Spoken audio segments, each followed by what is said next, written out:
এই যে দেখতে পাচ্ছ কাগজ আছে এখানে।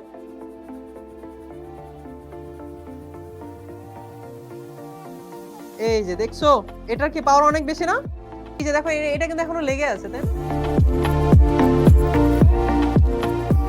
চলো আমরা একটা অ্যানিমেশন দেখি। তো এখানে কি হচ্ছে দেখো, এই যে এটা হচ্ছে আমাদের সিল্কের কাপড় আর এটা হচ্ছে আমাদের কাচের বোতল।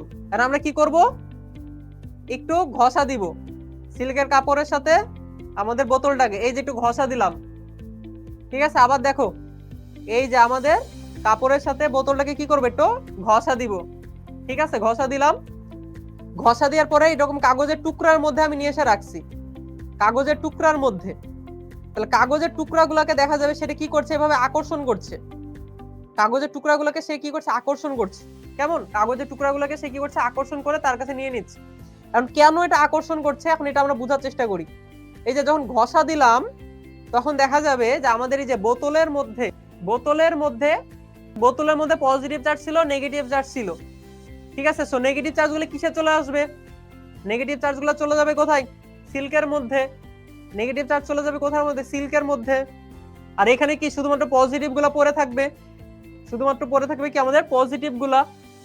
আচ্ছা, এখন এই যে পজিটিভ গুলা পড়ে থাকলো, এখন দেখো আমাদের এই যে কাগজ, যেটা কাগজের টুকরার মধ্যে কি আছে, পজিটিভও আছে নেগেটিভও আছে। সো আমরা যখন এটা কাছে নিয়ে আসব তখন দেখা যাবে এই যে নেগেটিভ গুলাকে এই পজিটিভ গুলা কি করছে, আকর্ষণ করছে, বুঝছো? এই যে আকর্ষণ করছে, আকর্ষণের ফলে এটা কি তার কাছে লেগে যাচ্ছে। আমরা বেলুন নিয়ে আসছি, বুঝছো? বেলুন নিয়ে করি সেম জিনিসটাই হবে, বুঝতে পারছো? ওকে, শুরু করি। এই যে দেখতে পাচ্ছ কাগজ আছে এখানে।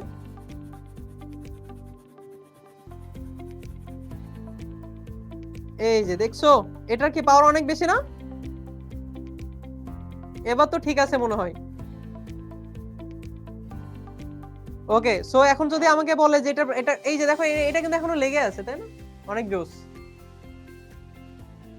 সো আমাকে যদি এখন বলে যে এটা কি কেন হইলো, এটা ব্যাখ্যা করো, ব্যাখ্যা করা যাবে না?